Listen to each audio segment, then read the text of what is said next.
Well, hello there, YouTube. Please like this video and subscribe to the channel if you haven't already. We're recapping Monday's action and playing Fantasy Feud up next. What's up, and welcome into Fantasy Baseball today on Tuesday, May 24th. Frank Stampfl joined by Scott White and Chris Towers. Today on the show, we'll talk about Vladimir Guerrero Jr. once again. We're getting lots of emails right now, so we have to appease the audience. Let's see what's going on there. What is up with the Braves hitters minus William Contreras and I guess Travis d'Arnaud? They have an awesome catching duo, and not much else going on there right now. Fantasy Feud, Team Name Tuesday, and a bunch more. But first, Chris, you are living the life, my man. You went to a baseball game, and you're doing the podcast in the same night. Yeah, I went to a baseball game. I saw some pierogies run around. It was great. You love it. You love to see it. So no, yeah, I'm doing great. PNC Park remains the best. I wish more people were there, but selfishly, I was able to get like third row, third base side for like $20. So don't mind that. So got to see the Pirates get a rare win. So all good. Yeah, I got a front and center picture from Chris of a big, beefy baseball game. Yes. Big, beefy baseball boy before the game started. So that was awesome. Dan Vogelbach, up close and personal. That was awesome. I'm going to Fenway Park this weekend, so I don't know if you guys have been there. But anybody who knows where to sit, where's the best bang for my buck, because I'm not trying to spend a bunch of money on tickets, help me out, because I don't know anything about Fenway Park. All I did when I went was walk around. I barely even spent any time in my seats. So it's an awesome place.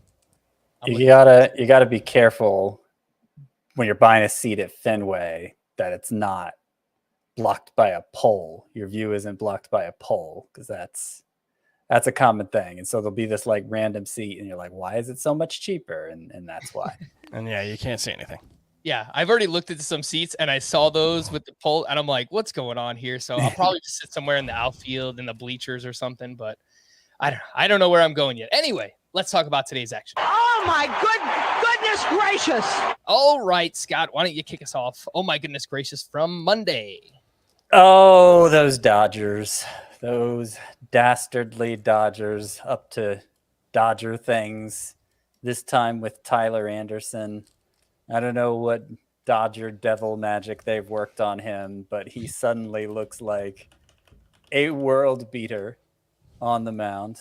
His latest start at Washington, 8 shutout innings with 8 strikeouts, 21 swinging strikes on 101 pitches. And I will point out that prior to this game, prior to the 21 swinging strikes against the Nationals on Monday, Tyler Anderson had a top 12. What would be a top 12 swinging strike rate if he had the innings to qualify? Clearly, un-Tyler Wells-like stuff.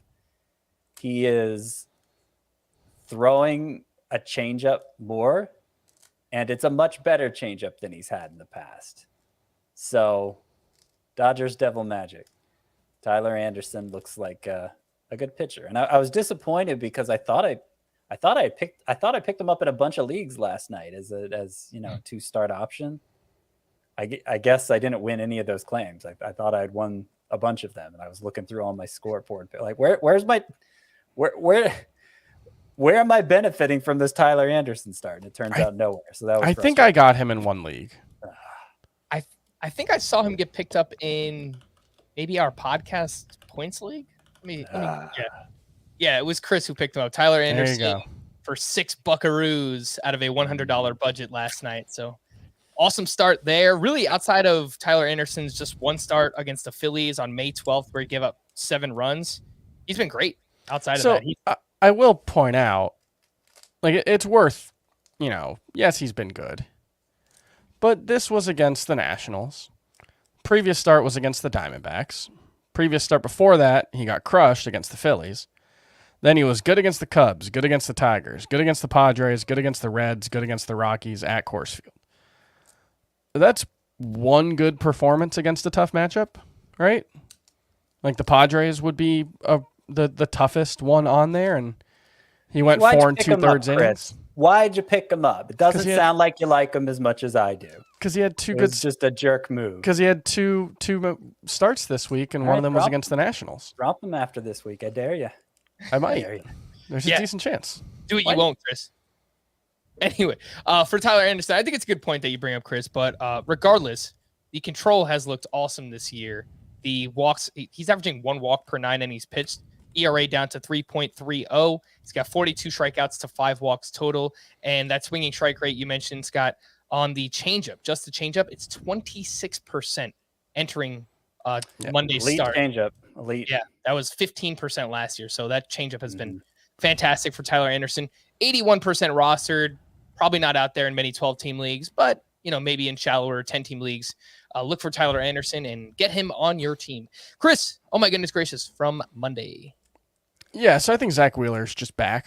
I think he's just back to normal. The velocity mostly back to where it was last season, not quite all the way, but he had 10 strikeouts in 6 2/3 innings against the Braves today. That's 4 good starts in a row for him after a rocky start. He's got 33 strikeouts over his last 4 starts, 40 over his last 5. So, yeah, I think we're done being concerned about Zach Wheeler. I don't want to speak for everyone. If that's speaking out of turn, please let me know. Nope. But No. He's back. I think I put him back in my top. Did I get him back in my top 10 in my last rankings update? Yeah, he was number 9 in my most recent rankings update. I don't know if I'm going to move him up any more from there. Although I guess, yeah, no, he's going to be number 8 because I hadn't moved Max Scherzer down since we found out how long he was going to be out. So he's, number 8 for me, Zach Wheeler. Yeah, last 5 starts for Zach Wheeler, a 1.40 ERA, 40 strikeouts over 32 2/3 innings pitched. He had 20 swinging strikes in this start. He has 7 or more strikeouts in each of those last 5 starts. Right now, he is ranked as the 9th starting pitcher across the board by each of us. I think there is a real conversation for, moving him ahead of someone like Walker Buehler, Giolito for me. I don't know. What do you think, Scott? Are you going to move Zach Wheeler up after? Yeah, probably. I don't know exactly where I have him now. I'm pretty sure I have him ahead of Giolito already. You do.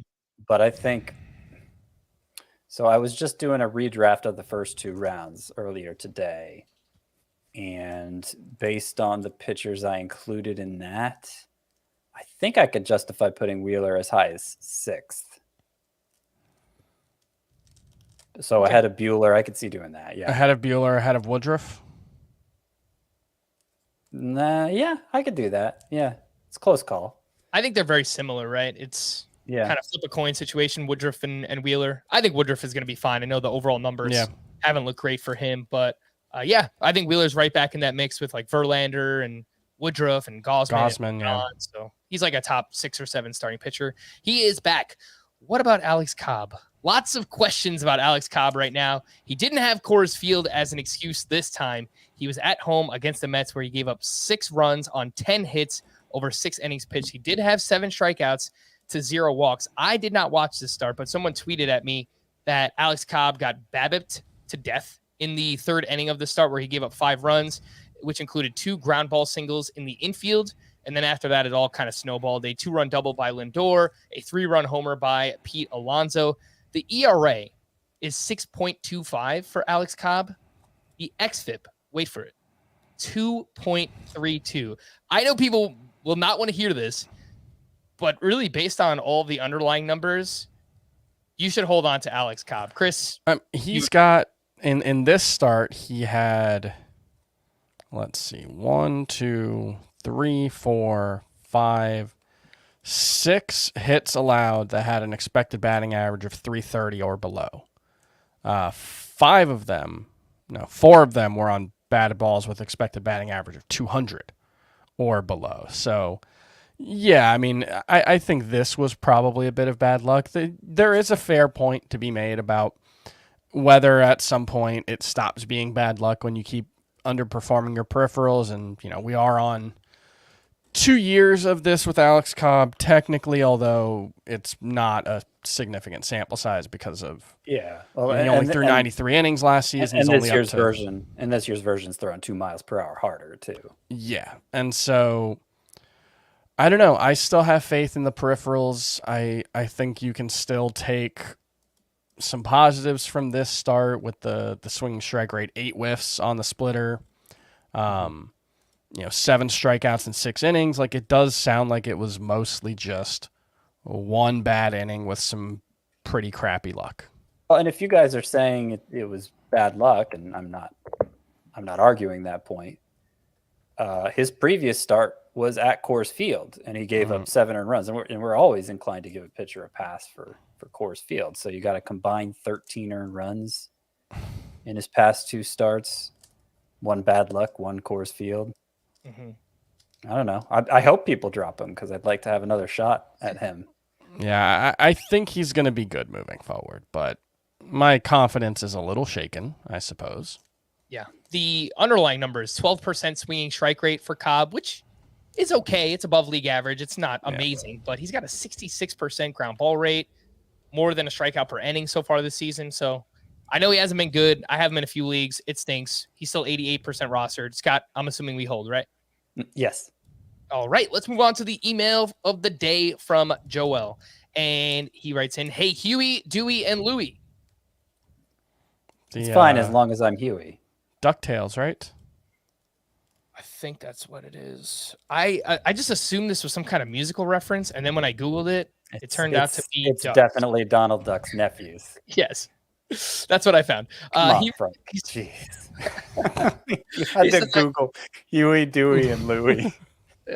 Don't tell anybody that. I wrote to you guys during draft season to ask if the Blue Jays were all overinflated. Last week, you asked if anything is wrong with Vlad Jr. There is nothing wrong with him. He just doesn't have minor league parks inflating his numbers. When accounting for the minor league parks, his numbers are a little bit down compared to last year, but not a ton. And the rest of the league seems to be down on offense as well. I think the lineup will also be worse, less turnover, less runs, and RBI opportunities. Joel attached the numbers from last season. He might be onto something. 44 games in TD Ballpark and Salem Field last year. Remember, the Blue Jays were playing in Buffalo. They played in another park in Florida, another minor league ballpark. In those 44 games, Vlad hit 364, 21 home runs, and a 1296 OPS. 117 games everywhere else last year. Vlad hit 292, 27 home runs, and 893 OPS. That's still like a 35, 36 home run pace. So that's still very good. But that is a sub 900 OPS bat. Now, what is going on with Guerrero in the month of May? He last hit a home run on May 5th. He has 0 extra base hits and 2 RBI in 15 games since then. He's batting 257 overall with a 775 OPS. Scott, what is going on with Vlad Guerrero in the month of May? Are you actually worried that he doesn't have these minor league ballparks anymore? You're coming to me first, huh? My actually worry, like, he's having a bad month, clearly. I was listening to you guys talk before the show, so I'm just going to steal your point that he has a really low launch angle this month, the kind of launch angle where you wouldn't expect many balls to leave the park. It's negative, right, in May? A lot of ground balls being hit this month. Yeah, 0.2 degrees is the average launch angle. Yep. Okay. He's still hitting the ball as hard as basically anyone can. And he still has a very low strikeout rate for somebody who hits the ball that hard. And he still has 7 home runs on the season, which is the same number as Kyle Tucker, Rhys Hoskins, Jeremy Pena, Jazz Chisholm, Trevor Story's up to 7 now. You know, like, it's 7 home runs. I realize it's May 24th, but 7 home runs on May 24th isn't a bad number. I understand we're talking about the major league lead home run leader last year, and we wanted more. I still think if you're hitting the ball like he does and making as much contact as he does, good things are going to happen. You know, the launch angle is much worse in May than it was in April, but it could be great in June. You know, like, it's. I told you guys I was doing a redraft of the first 2 rounds, and maybe you guys will talk me out of it right now, but I'm still I still have Vladimir Guerrero as the number 5 pick if I was redrafting for the rest of the season. Don't give too much of that away, Scott, because we've got a fun podcast coming up next weekend regarding redrafting the first 2 rounds. But you have him 5th overall. All right, Chris, I believe, Chris, that you actually expressed some skepticism over Vlad. Am I making that up? Were you worried about him coming into the season? It was mostly just a token, like, hey, this is a guy who had a huge season. Regression is not unexpected, and we saw that a little bit in the second half. The numbers that the emailer sent in, they're interesting, but I think it's worth keeping in mind that I don't know if that was a minor league park thing. Like, one, minor league parks, like, that makes it sound like they're like fake parks, but they're normal sized. They're not like, we're not talking about like 320 feet all the way around. These were actual baseball parks. So I don't think they were good offensive environments. Yes, but but we're not talking about like, I don't know, a smaller version of Cincinnati's park. Like that's, I think what happened was he got hot early in the season and he was awesome everywhere that he played early in the season. His road OPS in the first half of last season was like 940 or something, which is higher than he's done so far and really elsewhere in his career. So I don't know if it's just, they're not playing in TD Ballpark and then Salem Field. I don't think it's as simple as that, but it's possible that he just had a really, really great couple of months and he's more like a high 800s OPS bat. And there's nothing wrong with that, but given the fact that he doesn't steal bases, you can see a case for Vladimir Guerrero not being a first round caliber player moving forward if he's more of a high 800s OPS bat. High 800 OPS is like still very good. So it would be a borderline first round bat still. And that's not even necessarily adjusting for what an OPS, a good OPS might look like now. Yeah. That being said, I think he's going to be better than he has moving forward. Like his underlying numbers, all suggest he should be better than he has been. This isn't a case where, he looks exactly like he did before last season, which would be the bigger concern, I think. Like the surface level numbers, 257 average, 426 slug, that sounds like him pre-2021, but the quality of contact, the expected stats, those all look better. So I can't say I'm too concerned about him. Like I could see moving him down to 6th overall behind Mike Trout. Like I think Mike Trout's a better hitter than him. And so I have Mike Trout number 1. When Mike Trout's I need to stop giving stuff away. How dare you? There is an article coming out before we record that podcast. I'm interested to find out who's number 6 then. Well, you're gonna have to tune in, Chris, or be on the podcast with us. But yeah, like I could see moving him down to 6, but I'm not going to overreact either. Well, I think the big question would be, and I do have a few players in between these two. Would you rather have Guerrero or Judge rest of season? And I imagine the average fantasy player would say Judge. Mm-hmm. And like, if you could guarantee me health for Judge, yeah, okay.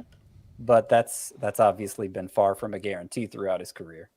Yeah, and like, I don't know. I think Aaron Judge is just hot, and Vladimir Guerrero is just cold. And so asking that at the point when those two guys are moving in opposite directions, it's prone to, overreaction.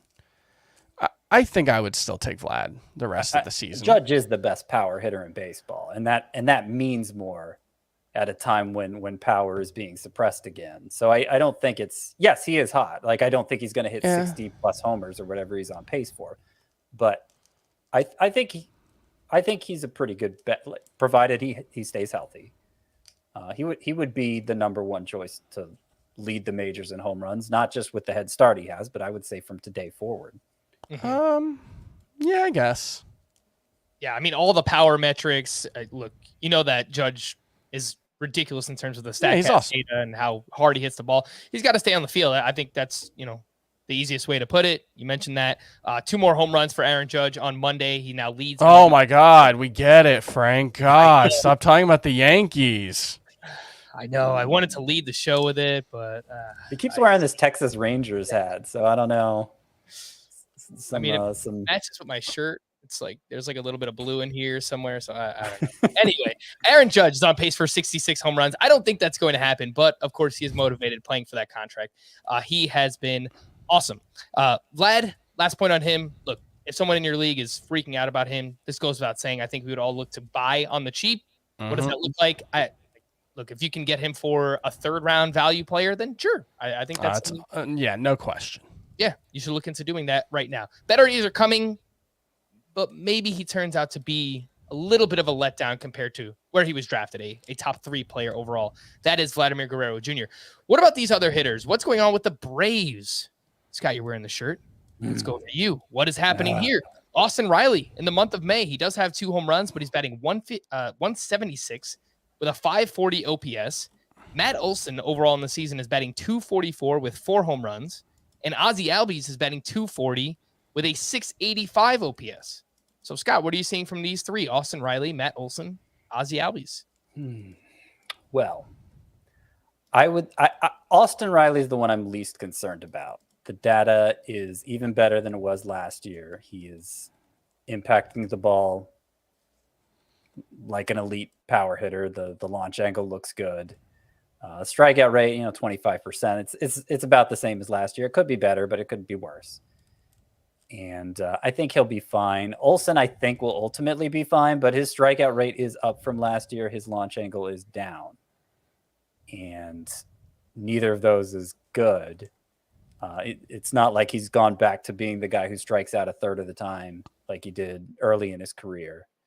And, I think over time he'll start elevating the ball better just because that's been a consistent part of his track record. But there's a little more to be concerned about there. I think the most concerning, though, is Ozzie Albies.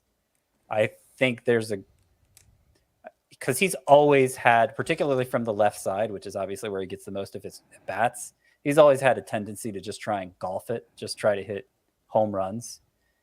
And with this Denton baseball, I'm not sure he's going to do that often enough to accept the damage to his batting average. He may need, I think he's a talented player. He's always had a low strikeout rate and everything, but he's somebody who may need to rework his swing to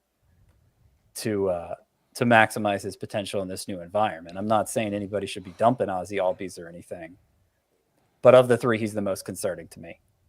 All right, Ozzie Albies, I noticed the BABIP way down this year, 252 overall for his career. That is 296. His quality of contact is also down this year. And Albies is someone that doesn't really crush the ball in years past. He makes the most of putting it in the air, volume, doing all that. But the quality of contact is down for Albies. I have faith in Matt Olson getting on track. This launch angle thing is really weird for him. 50% ground ball rate this year. That's 37% for his career, and he's still hitting the ball really, really hard. So Olson is someone I'd be looking to buy. Chris, I know that you were also skeptical on Albies coming into the year. Do you think he gets back on track, or are you actually worried about this? Oh, I just thought of something. What does that say? The Albies player shirt. Here I am bashing the player while wearing his jersey. Oh, so rude. Such a rude fan. Well, I would never bash Roberto Clemente, whose jersey I'm wearing. Can't do that. Ozzie Albies, I think part of the thing that I struggle with Ozzie Albies, and this is something I've struggled with like Bo Bichette as well in the past, is just that they're much better fantasy hitters than they are real life hitters. And I always struggle with that profile because in both Albies and Bichette's case, a lot of it comes down to having a power speed combination. And a lot of it comes down to really, really impressive counting stats. And the latter especially is at least somewhat context dependent. And right now the context for both those guys doesn't look as good as we thought it would. I think we expect the Braves and Blue Jays lineups to be better moving forward. And so that's less of a concern, although Albies doesn't always hit in prime spots in the lineup.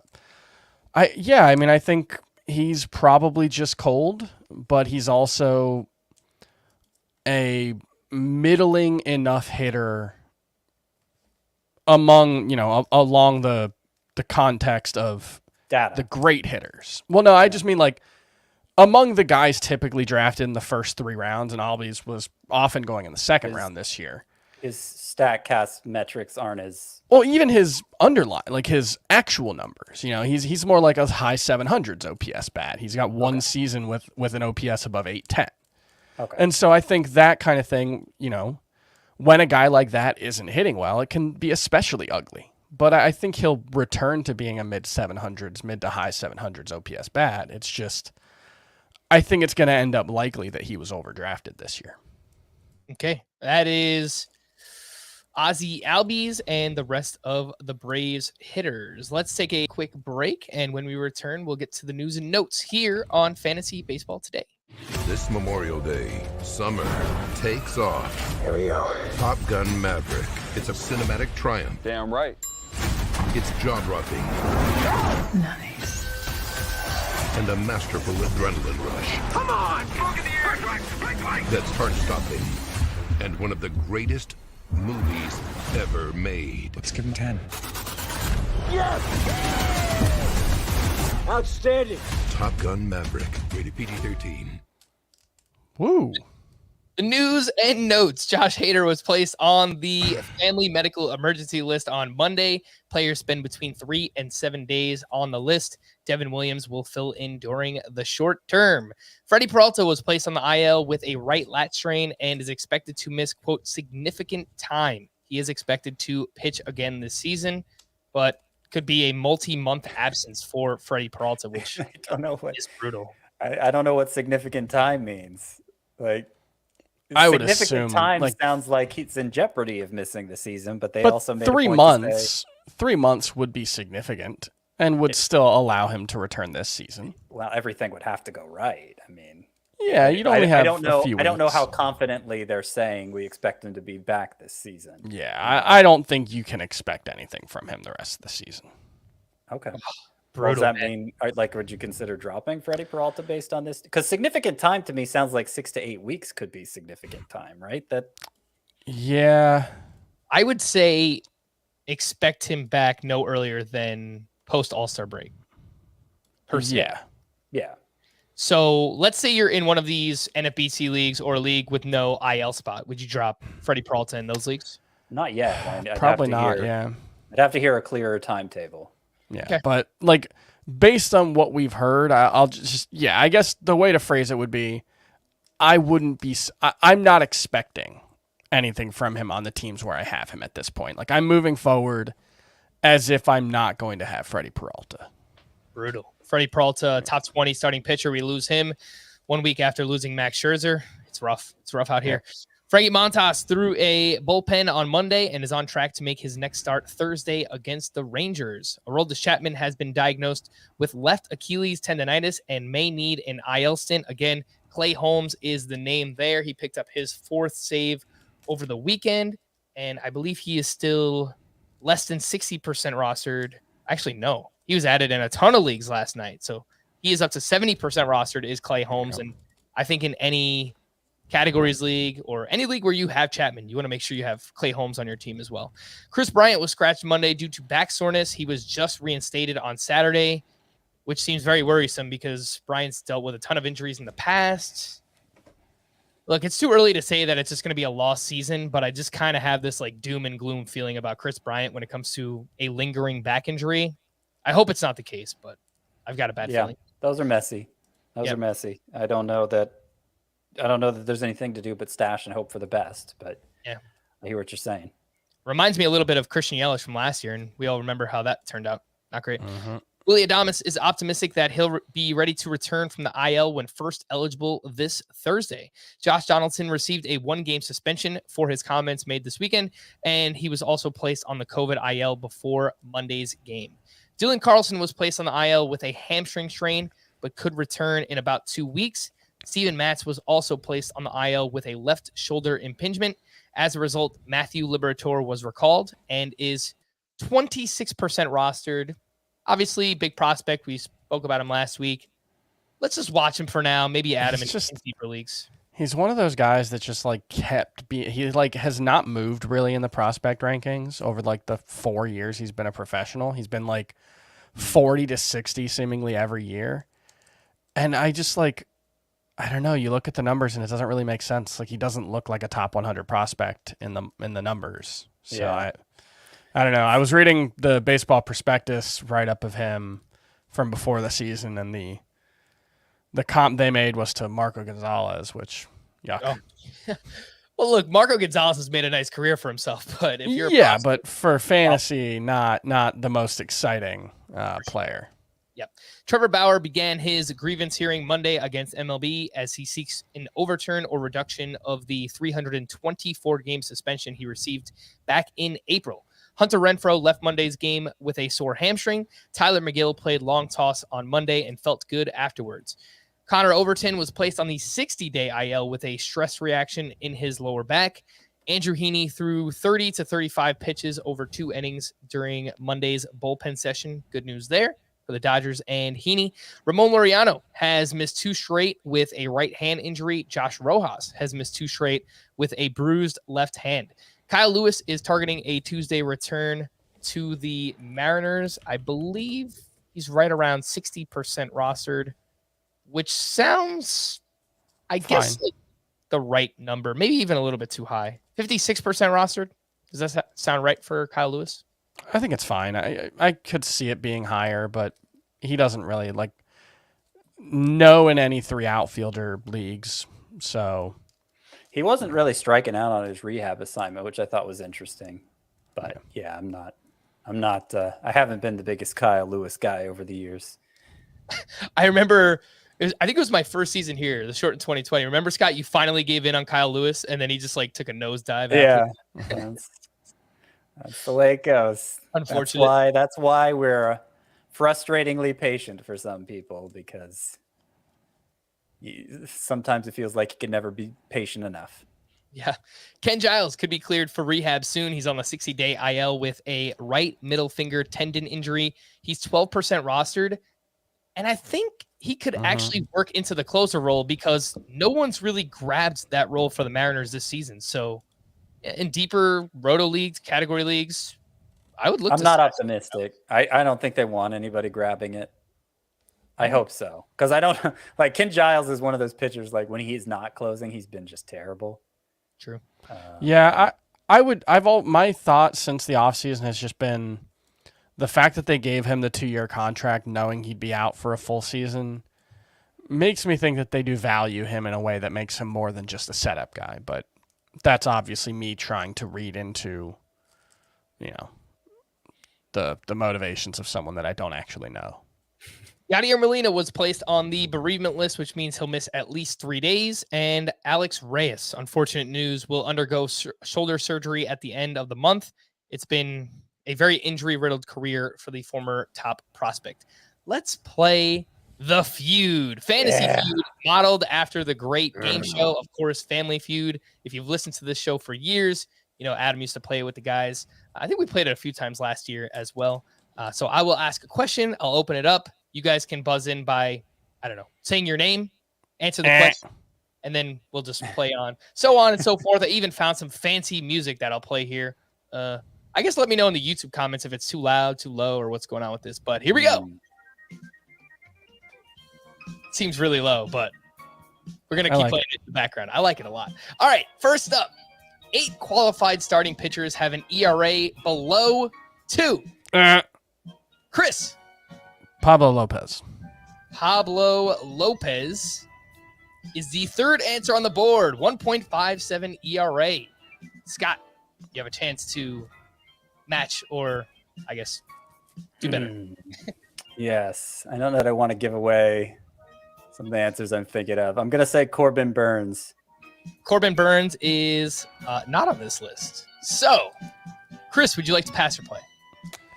So I just need to get 1 to win this category. That's how this works, right? That's not correct at all. Yeah, since he got it wrong, I only need to get 1. That's not how it works. That's absolutely how it works. That was the face-off. You won the right to choose to pass or play.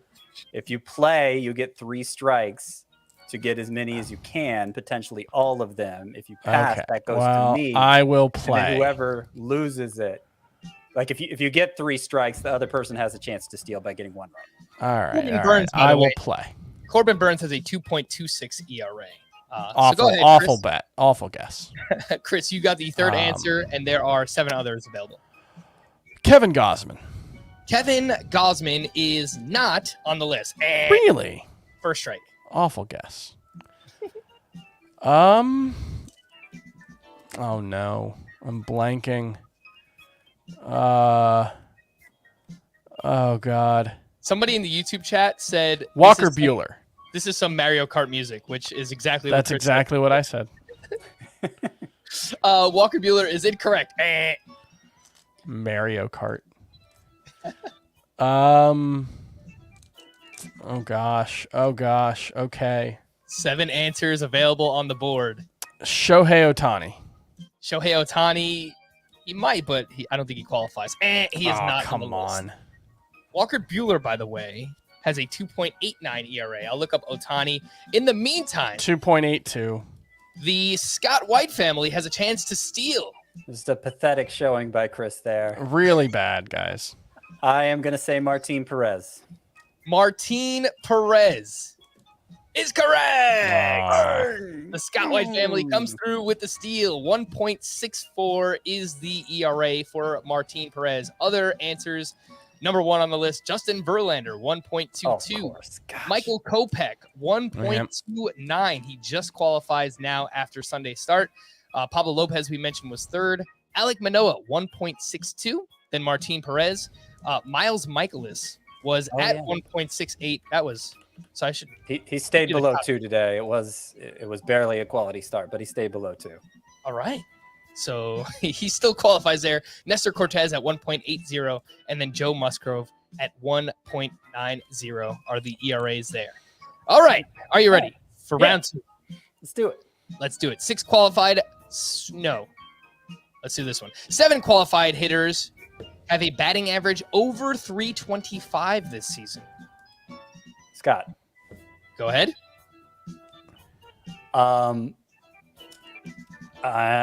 Luis Arias.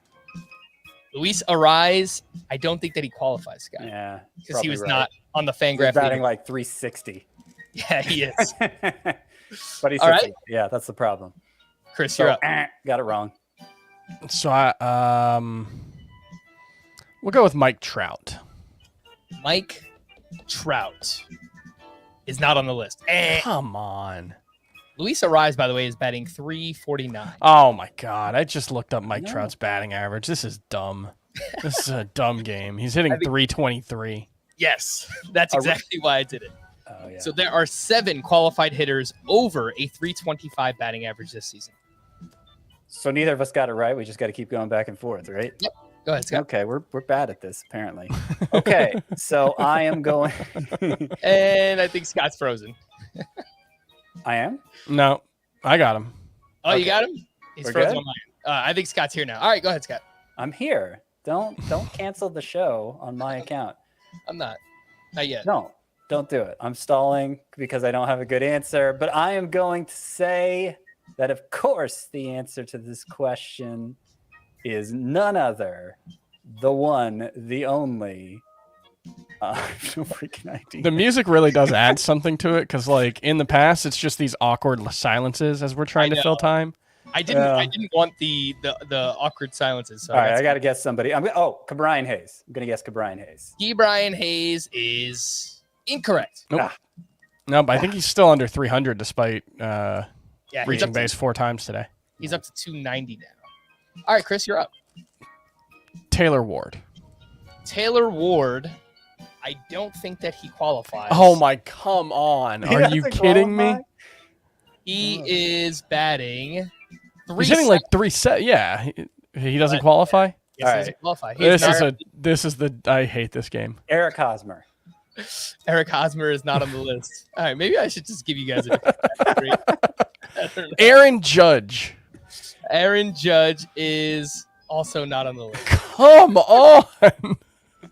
Yeah, Taylor Ward does not qualify. I don't know how that's possible. Unbelievable. Oh, we're bad. All right, let's move over to No, we got one more round. I know. It's my turn too. JD Martinez. JD Martinez is batting 349. He is third on the list. Scott, would you like to pass? I am so passing. All right, Chris, you're up. Oh boy. Oh gosh. Oh, Tim Anderson. Tim Anderson, the number 2 answer on the board. He is batting 359. Good job. And do I keep going? Yes. I'm thinking of all Manny kinds of Machado. Manny Machado is the number 1 answer. He's batting 374. Awesome season for Machado. All right. Jeff McNeil. Jeff McNeil is not on the list. That's your first strike. Paul Goldschmidt. Paul Goldschmidt is on the list. Good He was batting- Good answer. As Chris punches himself with the microphone once again. Paul Goldschmidt was batting 342 before Monday's action. Yeah, before having a huge game on Monday. And then he hit a walk-off grand slam. Yeah. Yeah. So how many are left? He lowered his batting average. So you have the 1, 2, 3, 4, the top 4 answers on the board. So you need 5, 6, and 7. How many guesses does he have left? He has 2 more. Okay. Two more chances to miss. 2 more chances. Too many. 2 more wrong answers. We'll send it to me. Got it. All right. All right. Goldschmidt down to I'm 338. ready. I got an answer ready to go. Come on. Blow it, Chris. Come on. All right, Chris. Gonna need an answer. Yordan Alvarez. I just blanked on Yordan Alvarez's name. Yordan Alvarez is incorrect. All right. Let's see.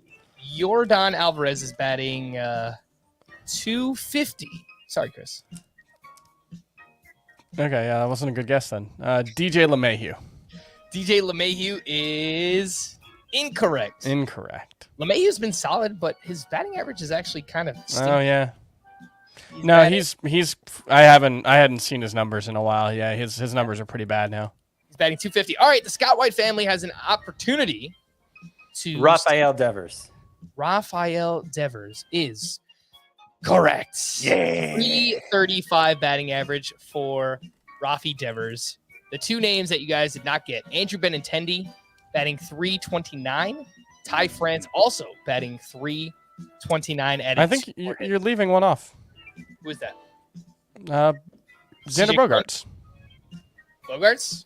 He was on the list. Maybe he just doesn't qualify, but he's at 325 if you round up. So maybe he's like 249.7. I said over 325, Chris. And CJ Crone actually was over 325, but then he went 0 for 4. So I excluded him from this list. Sorry, CJ Crone. Let's do one more, even though I guess technically Scott has already won. He is already won 2 of these. Let's go with, do you want to go pitching, hitting, starting pitching, hitting, or closers?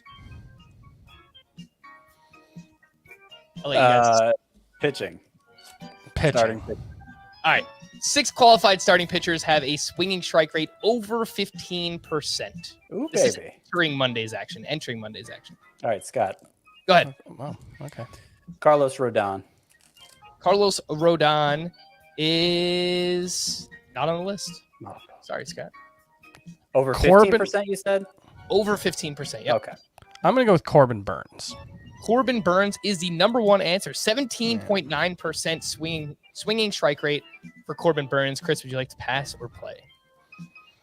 I'm gonna play. I'm not gonna be a coward like Scott. Game's already Strategy, decided come anyway. on. You're just going for the FaceTime, I know. Shane O'Mac. Shane O'Mac is the number 2 answer on the board. 17.4% for Shane McClanahan this season. It's going right down the list here. Garrett O'Cole. Garrett O'Cole. He is the number 6 answer. That is correct. 15.2% entering Monday's action. Scott, by the way, Carlos Rodon is 14.3, so he just missed. Kevin Gausman. Kevin Gausman is the number 3 answer, 17.1%. Okay. Now we're Someone cooking else with did it. gas. There's 2 more answers available. 2 more answers available. Oh gosh. Max Scherzer. Max Scherzer is incorrect. He's at 14%. What a good guess. I thought I'm so. ready to steal again, baby. Uh-oh. Got my answer. Scott White is coming for you. Take it away. Yeah. I should probably have a good answer here. Brandon Woodruff. Brandon Woodruff No, is his- incorrect. Yeah. Ready? All right. Oh, Dylan Cease. Dylan Cease is correct. That was The the one. number 4 answer on the board, 16. So we're missing number 5, right? Back number to the 5. drawing board for me. Oh boy, number 5. Okay, I'm gonna go with a weird one. Oh wait, no, I'm not. Shohei Ohtani, or does he not qualify? Ohtani is not on this list. I don't think he qualifies. All right, that's your third guess, and Scott, you are All up right. for the steal. I don't know if this is right, but no, wait. Now I'm rethinking. I'm gonna go with Pablo Lopez. Can I throw in a guess? Just another guess, just because this is the one I was gonna go with. Sure. I'm gonna throw Shane Bieber out there. Okay, Pablo Lopez is incorrect, so Chris does win the category. Shane Bieber is also incorrect. Also incorrect. Okay. Shohei Ohtani, by the way, 16% swinging strike Yeah. rate. He just does not qualify. So. My initial thinking was Austin Nola. Is it Austin Nola? Aaron Nola. Aaron Nola. Definitely not Austin Nola. If Yeah. it's Austin Nola, but it is Robbie Ray with all these swinging strikes. The best Oh, cards. interesting. It's up Okay. to 15.4. So Shane Bieber, that was basically the right answer. Yeah, right. It's like the same thing with Yelich and Bellinger. We just kind of Yeah. tie Robbie Ray and Shane Bieber together. All right. So Scott wins this round of Fantasy Feud 2-1. The other questions I had, I'm not going to go through them, but I'll just let you know what they were. 8 qualified hitters have a 17% barrel rate or higher this season. And then 8 relievers have double-digit saves. I know Judge, Trout, and Stanton are top 3 in barrel rate. That is correct. And then it's Patrick Wisdom, Kyle Schwarber, Rowdy Tellez, Yordan Alvarez, and then Willie Adames is on that list. So I would guess Patrick Wisdom probably falls if you sort it by barrels per plate appearance as opposed to barrels per batted ball event. that might be correct. All right, let's get Yes. back into Monday's action. We'll wrap up with some of this. We've got some Team Name Tuesday coming up as well. Some pitching leftovers, some names that could be available on waiver wires, definitely in some deeper ones. JT Brubaker, a very solid start against the Rockies, which Chris was there to watch. 6 2/3, 1 unearned run. He had 4 strikeouts to 2 walks in 4 May starts. He has a 3.26 ERA over a strikeout per inning. That is JT Brubaker, 10% rostered. Jordan Lyles, back-to-back starts with 8 strikeouts against the Yankees. And then Adrian Hauser has allowed just 1 earned run over his last 2 starts. He's 52% rostered. Chris, we'll start with you. Any interest in Hauser, Jordan Lyles, JT Brubaker? Brubaker is someone who I find myself intrigued with. I don't know how intrigued. Scott apparently not very intrigued at all. He was a constant tormentor of mine last year, always on the sleeper pitchers list. But he's throwing his sinker more as opposed to his four-seam fastball, and his slider has been really, really great. And it was really, really great last season. He's throwing it more. Actually, his usage for the slider is about the same. But yeah, I don't think he's a star, but I don't think any of these guys are likely to be difference makers for you. I think he's the most interesting between Lyles and Hauser. Okay. God for you. Yeah, I think they're just streaming options. Hauser's been an elite ground ball guy for most of his career, but he hasn't been this year, which is weird and probably not a good trend for him. No. All right. Some other pitchers from Monday's action. Garrett Cole misses out on a quality start for the first time since April 19th, so he was on quite the roll, but kind of hit a speed bump here. I mean, even then, he'll take 11 strikeouts in 8 innings. Yeah, with a sub-1 whip. He kind of just had one weird inning, right? Yeah, he gave up 4 runs on 5 hits in the 3rd inning, And it wasn't any home runs. It was just a bunch of hits that got stringed together there. So 8 innings, 5 runs, 11 strikeouts to 0 walks for Garrett Cole. He had 22 swinging strikes in this one. And then Tristan McKenzie is actually providing some length recently. Now has 4 quality starts in a row, 2 quality starts of 7 innings in a row for Tristan McKenzie. He's got a 2.70 ERA, but the xFIP is up over 4 because he does allow a lot of fly balls. Scott, anything you'd like to add on Garrett Cole and Tristan McKenzie? Well, I think they're very different categories of pitcher. They are. You know, I have a hard time getting excited about Tristan McKenzie's recent success because he's not striking out that many guys. Only 3 today, less than 7.7 K per 9 for the season.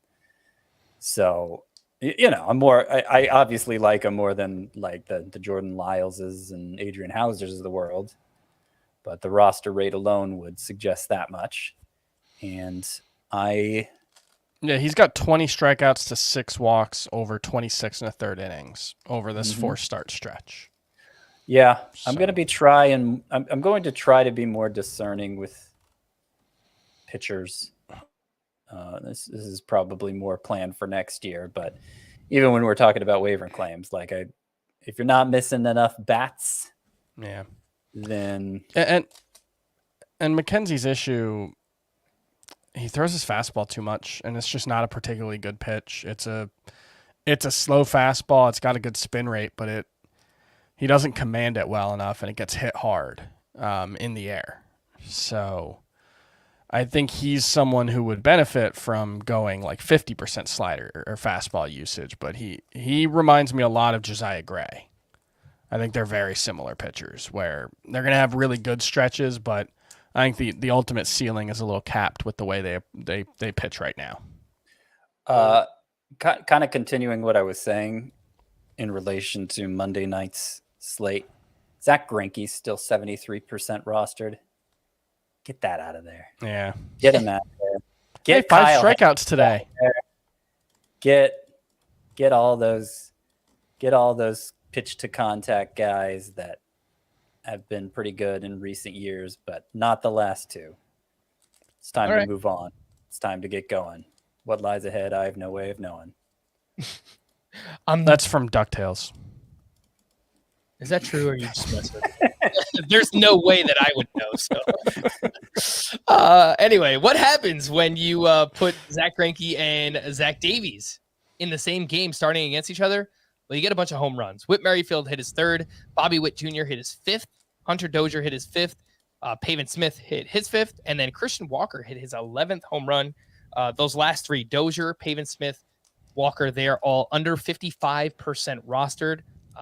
Scott, we've talked a lot about Walker recently. I don't know. Do you think that number should be higher? Any interest in Dozier, Pavin Smith? What do you think? Walker's the one who I think is worth adding basically in any format. He's been, let me look at that, in points leagues, which you wouldn't think is his better format. He's been counting real quick, the 11th best first baseman so far. Wow. And that's with him hitting barely 200. So I would hope the batting average goes up, and if it does, then yeah, he's going to be somebody worth rostering. You know, Davies and Greinke, they're both Zacks who should spell their names with an H, because there were no K's in this start. Got that right. There were 7 between them, but still, you know, Zach the Britton joke still works. Zach Britton learned his lesson. He changed it from K to H. Zack Greinke, by the way, is spelled with a K, Chris. So. I know. I was just making a joke. All right. Stud hitters doing stud things on Monday. I mentioned what Aaron Judge did. Oh, my God. I know. Sorry, guys. Jose Ramirez went 2 for 5 with a sock and a shoe. He hit his 10th home run, his 4th steal of the season. I was actually surprised to see the steals that low for Jose Ramirez. I mean, he's been awesome doing everything else. When you're on a 40-homer pace, there's not that many opportunities for steals, I guess. That's fair. Right now, Jose Ramirez is on pace for 16 steals over 155 games.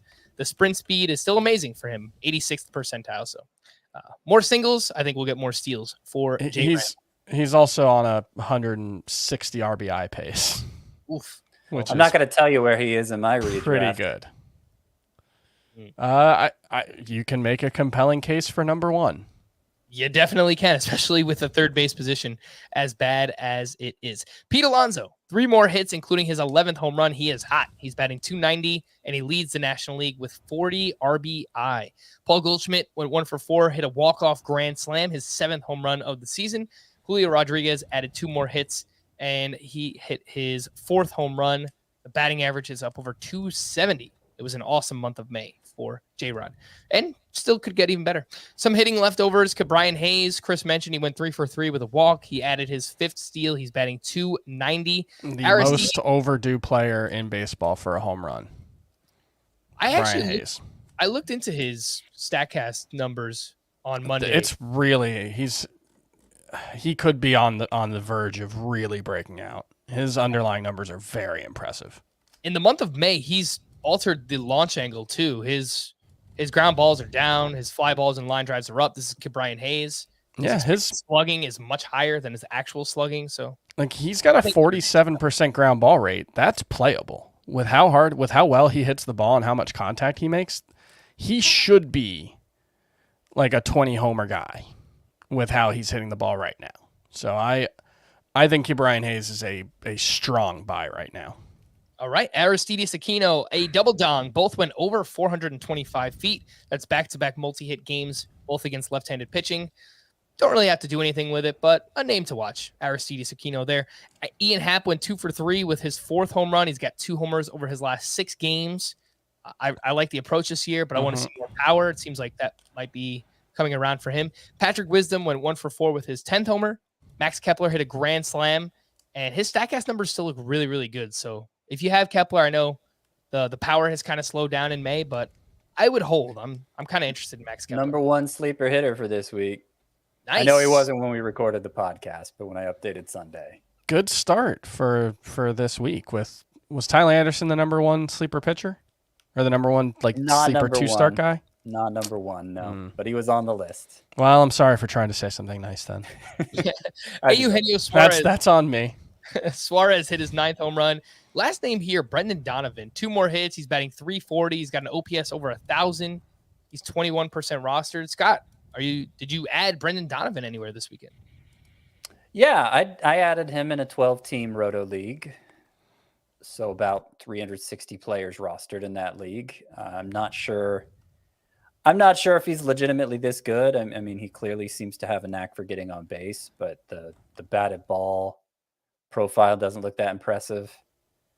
But he's going to have a lot of versatility, and hopefully he's going to be able to carve out a regular spot in the Cardinals lineup, even with others like Nolan Gorman being called up.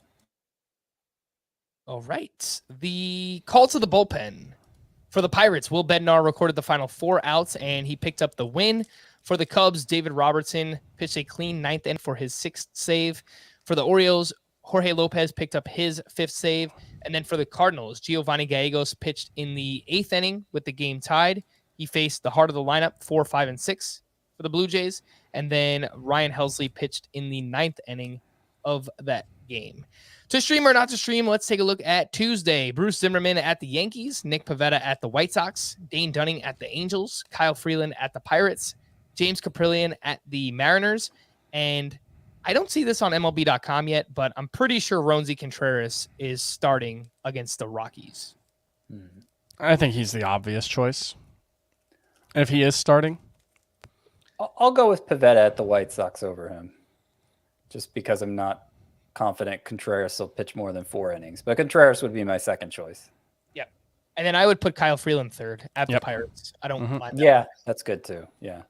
And then, yeah, I mean, the Pirates, you're at the game. I was at the game tonight, and it's just like, man, it's better than a AAA roster, but I don't know. The bottom third is not. There are definitely AAA rosters with better hitters than the bottom third of the Pirates right now. I mean, that's pretty messed up to Jack Sawinski, Chris. Yeah, it's a little rude to Jack Sawinski and Mike Perez, I think was Mike Perez and Rodolfo Castro. Of all apologies. Yeah. All right, we'll let it slide this once. On Wednesday, we've got Zach Thompson versus the Rockies, Jake Junis versus the Mets, Aaron Ashby at the Padres, Christian Javier versus the Guardians, Reed Detmers versus the Rangers, and Glenn Otto. 1-800 Glenn Otto at the Angels. Definitely Christian Javier here. And I feel pretty good about Aaron Ashby, too. I mean, with this news, Freddie Peralta is going to miss significant time. I don't think we mentioned this. Aaron Ashby becomes must-add, I would say. He's got a spot of his own now. Yep. Aaron Ashby, just got to pull up the roster percentage, is 38%. So that should at least double over the next he's a spark days. too, so Oh, yeah. everywhere where that matters. And his last 2 appearances combined 5 perfect innings with 9 strikeouts. The velocity's gone up to where it was last year. And He's got like a 70% ground ball really rate. high ground ball rate. Yeah. Yep. There's a lot actually, as long as he can keep the walks under control, that's been a big issue for him this year. I don't mind Zach Thompson against the Rockies. I wish Jake Junis had a better matchup because I think he's done some interesting stuff lately with his slider. So, yeah, this isn't a bad choice or a bad group of streaming options. All right, let's wrap up with Team Name Tuesday. These are from emails, and I think these first couple are right up your alley, Chris. Maybe, I don't know. From Vic, Bob Dylan Birthday Edition. Don't think Bryce, it's all right. Yep. Tangled Up in Badoo. Yep. Robbie Ray, Lady Ray.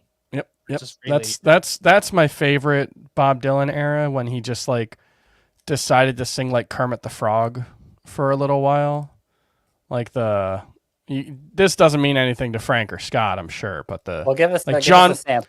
Like the John Wedley, lay down my sweet hair. That's how he sings that song. It's not quite Kermit the Frog, but it's like Kermit the Frog doing a Bob Dylan. All right. Okay. I like it. Doval Along the Watchtower. Yep. These are from John. You say Kikuchi, I say a Suzuki. Yep. The Trevor Ending Story. Yep. That's a classic. Stranger Things, by the way, is coming out on Friday. The season 4 movie, Stranger Things. It's like 40 hours worth of television over 9 episodes. I mean, we're not going to complain about this, Chris. Come on. I'm not complaining. Oh, well, this next one's a classic as well. Can I get a what? Yeah. That's for you, Scotty. Also a classic. Yeah, that's the proper use of Canna's name. What did I tell you about Yepes? I don't get that one. Office. I don't know. Yeah, that's an Should've looked Office it up. reference. Oh, bad job by me. This one's from Vincent, the Flying Rutchman. Yep. From James, what's the Rutch, man? Yep. From Kevin, either you are or you Arenado. Yep. From Zach, now watch me, you. Yep. Soldier Boy. We gotta do something Scott. Can I get a drop with that, please?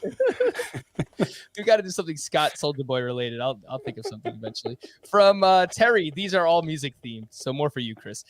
Quan Night Standards. Sure. Espinal Tap. Although I guess it's Spinal Tap. Alcantara, Feel My Face. Yeah. Helsley's I like Bells. that one. Margo Ahead and Jump. Jump. Yep. And one for the road, Stump the Schwarb. From Bernard, frankly, my dear, I don't give a damas. That works. 1 Bregman, 1 Stott, 1 beer. Okay. Chris is enjoying We've himself. lost very Chris. much now. I just can't get past Scott saying, "Oh, Soldier Boy." I was not expecting it. This one's from Chris on Twitter, not Chris Towers. Senior Guardians on the Galaxy. Yep. I guess of the Galaxy. From Dork on APR. Ba with the Baz. Yeah. All right. Yeah. I think it's time to end this one. For Scott and Chris, I am Frank. Thank you all for listening and watching Fantasy Baseball today. We'll be back again tomorrow. Bye-bye.